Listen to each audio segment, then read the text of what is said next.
warahmatullahi wabarakatuh.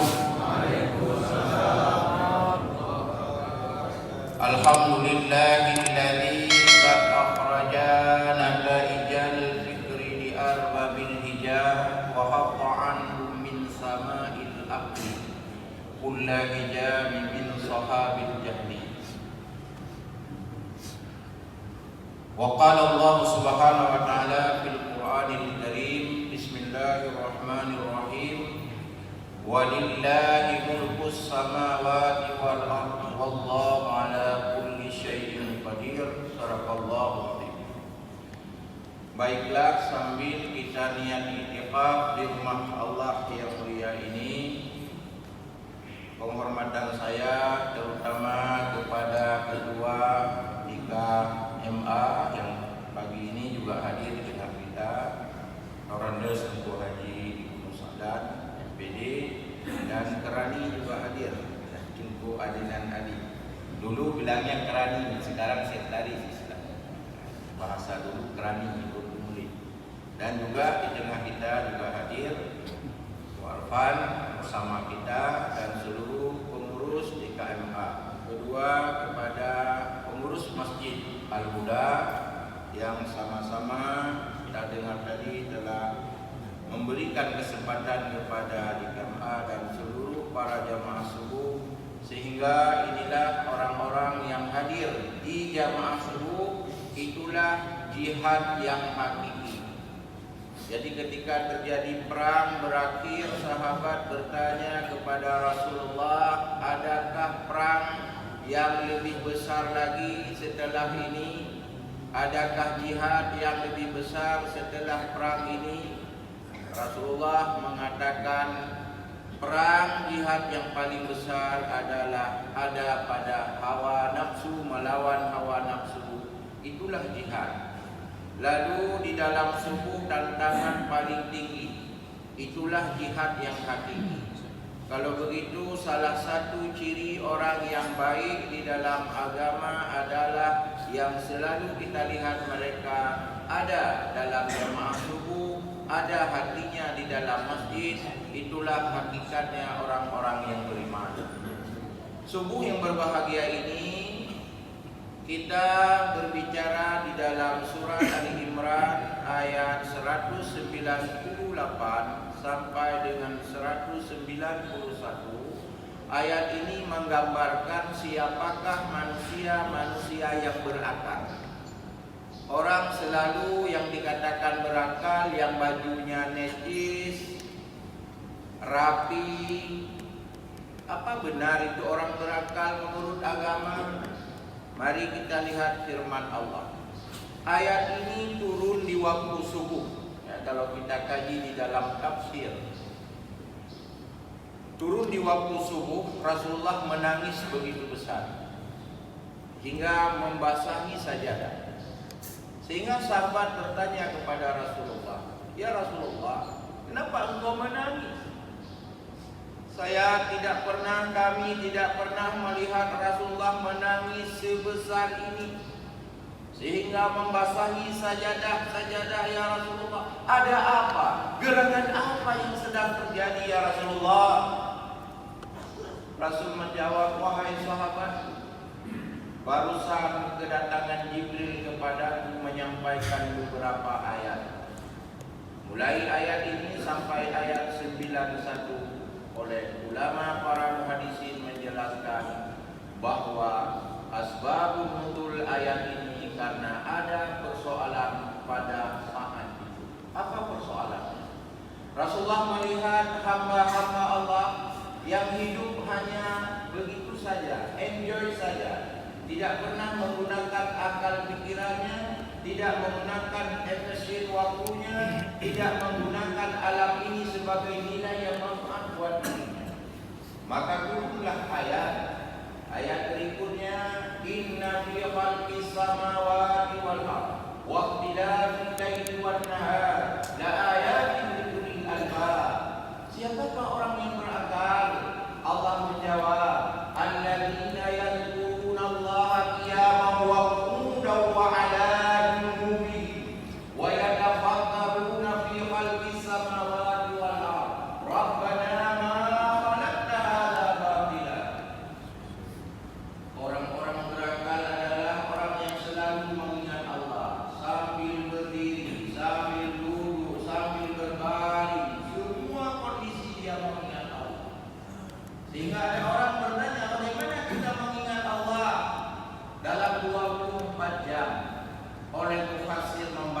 tiga kategori zikir, atau sering disebut dalam bahasa ilmiahnya ada tiga karakteristik zikir.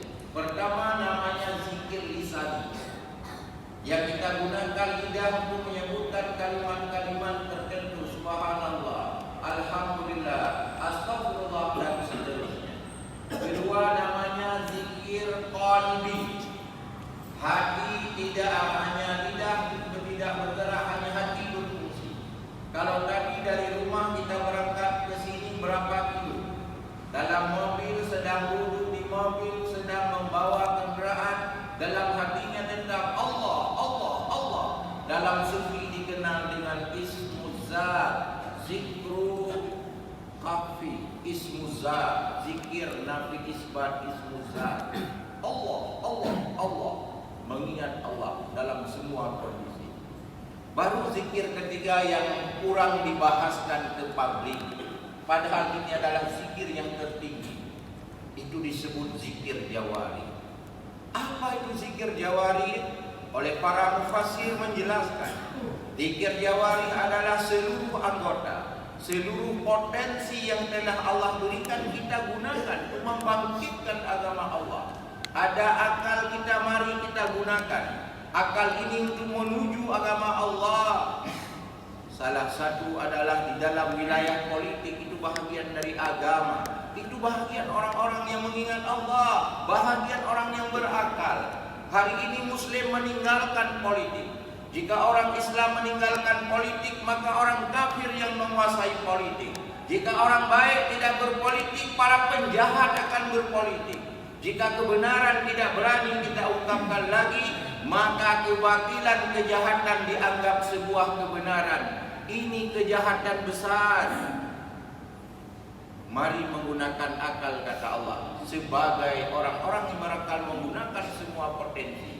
Alladzina yazkurunallah, mengingat Allah.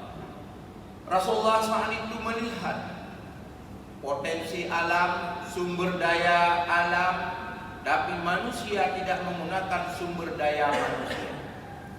Kita lihat hari ini di Jepang tidak ada bahan baku. Kenapa orang Jepang bisa mengolah benda-benda? Indonesia adalah wilayah tropik. Indonesia adalah kekayaan alam yang luar biasa.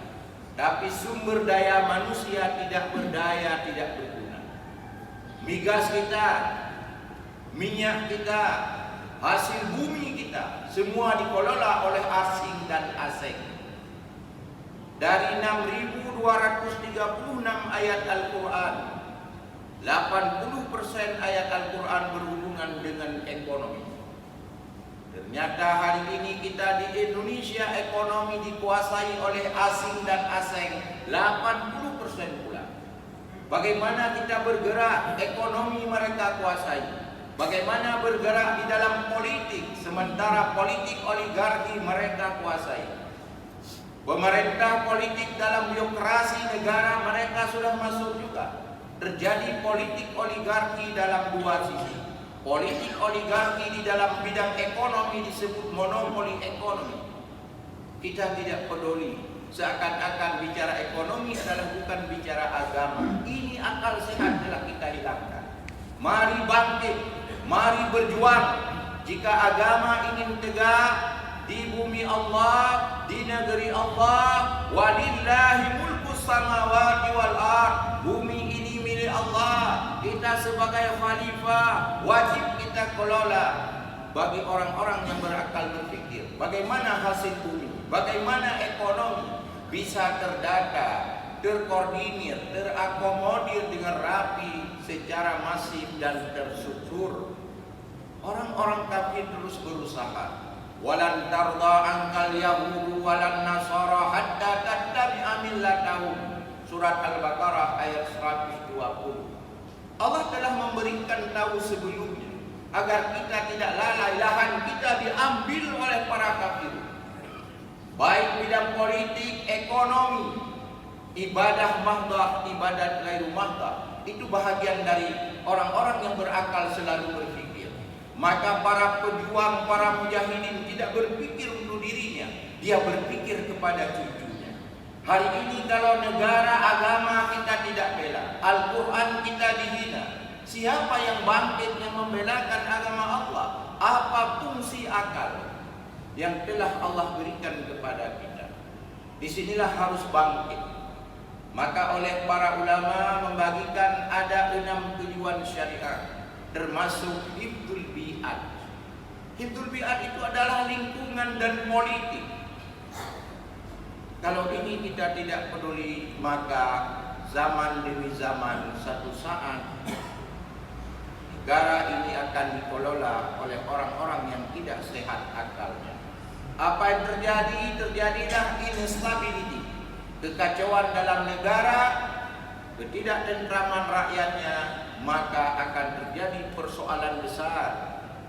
Terjadi krisis moral, krisis figur, karena yang memimpin negara tidak lagi orang-orang yang berakal sehat. Hasil bumi yang begitu banyak, kenapa kita tidak mampu mengelola?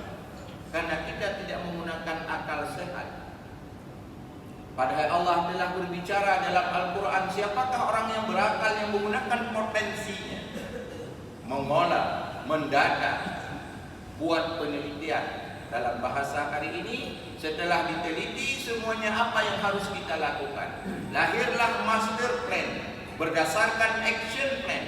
Di lapangan begini, pemimpin negara, struktur negara ada 3, ada legislatif, ada eksekutif, ada yudikatif, semua harus bergerak untuk menunjukkan agama Allah Subhanahu wa Ta'ala.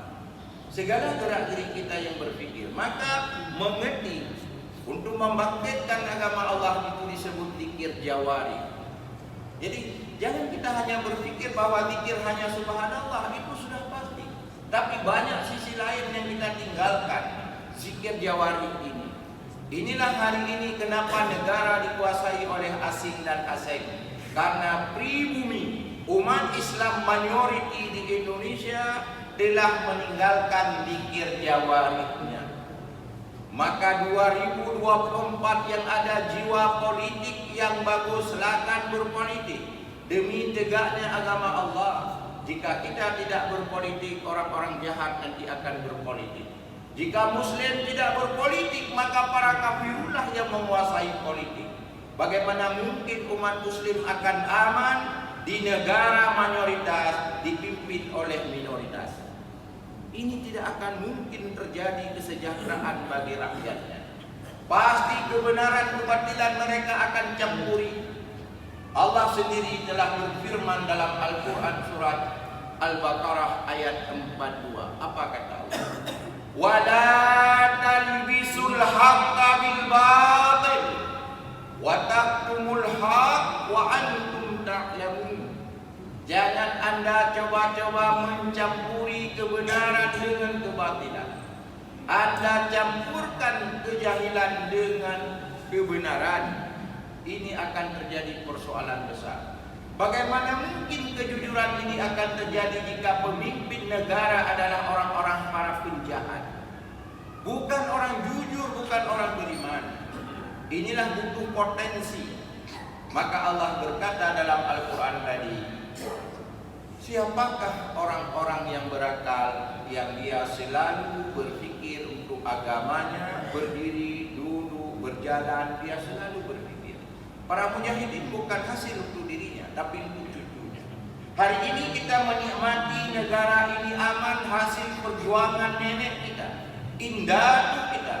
Beliau telah kembali kepada Allah dengan bersimpah darah, dengan gelar para syuhada, tidak menikmati kemerdekaannya. Cucu-cucunya menikmati kemerdekaannya, bukan untuk dirinya. Tapi hari ini kita kenapa menjadi penonton ketika asing dan asing menjajah negeri kita? Inilah di mana rasa tanggung jawab akal kita. Mana akal sehat kita? Orang-orang yang berakal karena Allah selalu dia berpikir. Kalau demikian politik, benarkah perintah agama? Benar. Jangan lagi kita berpikir nyongkai politik panena nyoba mendunya. Politik bro. Salah persepsi. Soal dia menggunakan kepentingan lain itu adalah persoalan dia. Tapi secara umum perintah agama as-siyasah. Untuk melahirkan maqasid syariah butuh siasat, butuh politik. Apalagi di dalam negara kita dikenal dengan 3 struktur tadi. Tanpa terlibat 3 struktur dalam negara maka hukum tidak akan jalan. Di situ butuh legislatif, butuh DPR. Kenapa fungsi DPR adalah fungsi anggaran, fungsi pengawasan, fungsi dalam berbagai aturan. Kalau di dalamnya tidak ada orang yang baik, bagaimana bisa jalan sebuah undang-undang yang baik? Hari ini kita lihat bagaimana undang terus lahir, konstitusi lahir. Kenapa lahir seperti itu? Karena di dalamnya adalah mereka-mereka yang ada. Akhirnya berbagai undang-undang yang murni di dalam negara konstitusi. Undang-undang 45 pun diamodemen, diubah dan seterusnya, direvisi dan seterusnya demi kepentingan komunitasnya. Kita jadi penonton, tidak bisa kita membuat apa-apa. Kenapa? Kita tidak terlibat dalam legislatif. Eksekutif sebagai pelakunya, penjalan, mengeksekusi dari hasil legislatif tadi. Kalau bukan orang baik, bagaimana dia eksekusi menjadi baik? Lalu di dalamnya, dalam struktur negara yang disebut dengan yudikatif, ada bidang penegakan hukum. Bagaimana hukum bisa tegak sedangkan penegak hukum adalah pengerusak hukum? Tidak mungkin keadilan akan muncul. Tertulis secara tulisan benar, Indonesia negara sipil, bersifat the rule of law, equality before the law. Tapi fakta di lapangan, terlibatlah tuan-tuan takur, tuan inspektur. Bagaimana mungkin bisa jalan? Di dalamnya bekerja ada tuan inspektur, tuan sing. Bagaimana rakyat bisa aman? Disitulah butuh alam pemikiran, kata Allah. Agama bisa tegak, gunakan akal. Itulah orang-orang yang berakal. Untuk menegakkan agama Allah butuh alam pemikiran. Kalaupun kita lihat menjemuk di dalam Injil mereka, adakah misi mereka untuk menghancurkan agama kita? Ada. Baca dalam Injil Markus pasal 10 ayat 6. Baca Injil Matius pasal 28 ayat 19. Itu disebut dengan ayat-ayat amanat agung di dalam Injil. Ayat amanat agung ini adalah ayat misi. Kalau dalam Islam disebut ayat-ayat dakwah. Surat An-Nahl ayat 125. Ud'u ila sabili rabbika bil hikmah wal mau'izatil hasanah wajadilhum billati hiya ahsan. Mereka dinamakan ayat amanat agung dengan bunyi Injil mereka, carilah domba-domba yang tersesat dari umat Israel, lalu baptiskan di atas nama Allah Bapa, Ruhul Kudus dan Bunda Maria. Kenapa sanggup mereka menjalankan misi ini? Karena menguasai wilayah struktur tadi. Rasulullah setelah menangis, lalu sahabat bertanya, ya Rasul, kenapa menangisnya tidak berhenti-henti?